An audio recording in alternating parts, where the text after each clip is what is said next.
Hi, I'm Mark Tyrrell of Uncommon Knowledge, and welcome to 3 mindful ways to help your clients get out of touch with their feelings. How to help your clients see logically and think clearly when they need to. Now, getting in touch with your feelings is something of a therapeutic cliche, as if we should be imploring our clients to remember to send their rage a Christmas card or call up their despair once in a while. But a great many difficulties in life are kept going because of far from being out of touch with our feelings, we insist on cohabiting in a shoebox with them. Sometimes your feelings need to know when to butt out, act their age, and give you some space. They also need to know how to listen to what you want once in a while. Okay, so that's quite enough personification of emotions for now. So how can we help our clients avoid getting overpowered and swamped by their destructive emotional impulses? First off, we can help them plan ahead.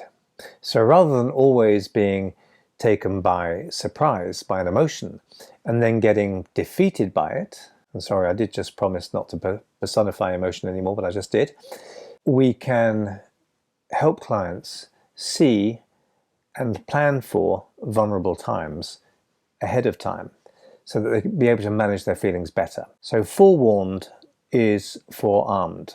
For example, because depressed people tend to do a vast amount of dreaming, whether they recall those dreams or not, their mornings tend to feel exhausting, often the worst part of the day. So planning for this worst part of the day ahead of time by remembering to bear in mind that energy will, to some extent, recover as the day goes on, can really help depressed clients get some distance on morning hopelessness. If someone knows that a certain individual makes them angry, they can plan to limit their contact with that person. If your client knows that she gets anxious when the phone rings, she could plan to take 3 deep breaths, breathing out slowly on each one before answering the phone. So having a plan, a strategy, is vital when dealing with emotional patterns. And if you know how to help your clients with hypnosis, then the more you get them to hypnotically rehearse responding constructively to their emotional patterns, to those triggers, the more they'll be able to do this in reality when the time comes. So preparing for your own emotional patterns ahead of time. Step 2, you can help them see the bigger picture.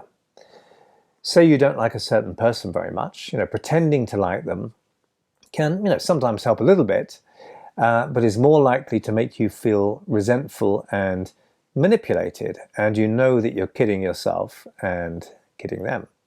However, actively finding stuff that will help humanize this person in your own mind can really help dilute the dislike. So a client of mine couldn't stand her neighbor, whom she said as an interfering busybody, always endlessly talking at her and never letting her speak and not being particularly pleasant and so forth. And from our conversation, I discovered that this neighbor had a husband who had left her after many years of marriage. I asked my client to reflect on the reality of having been left like that and the awful loneliness her neighbor may have felt, and so forth.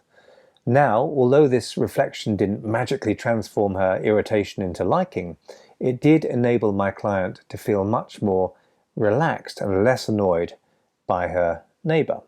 One young client was encouraged to think about the immensity of the universe when talking to his intimidating boss.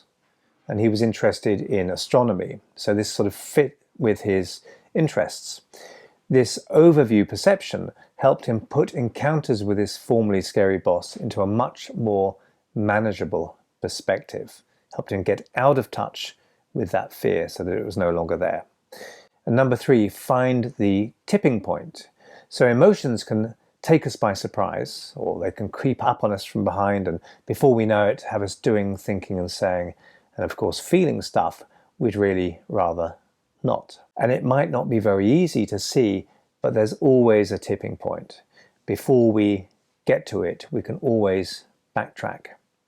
So there's always a bit before, if you're headed towards a waterfall, where you can actually get off the raft and save yourself, but there comes a point where you're going to go over. But once we've reached this point, it becomes more and more difficult to stop the slide into the emotional swamp.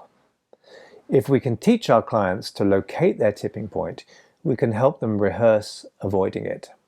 For example, one mother would find herself getting uncontrollably angry when her young son used a certain tone of voice with her. She'd try not to get angry, but past a certain point, she just couldn't help herself.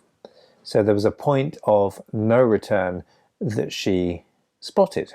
I got her to practice imagining that tipping point, and as she reached it, to imagine drifting out of the situation and watching it from the outside with total objectivity and calm. When she imagined doing this a few times, she instantly felt calmer about it, and later reported that her son could no longer wind her up or press her buttons when he used that tone of voice. And he very soon stopped using that tone of voice altogether, because of course he now sensed that it wasn't having the desired effect. Yes, clients do need to understand their emotions, and often that these emotions are important and valid signals that some emotional need isn't being met for them. However, a signal only needs to be just strong enough for us to heed it and take some action.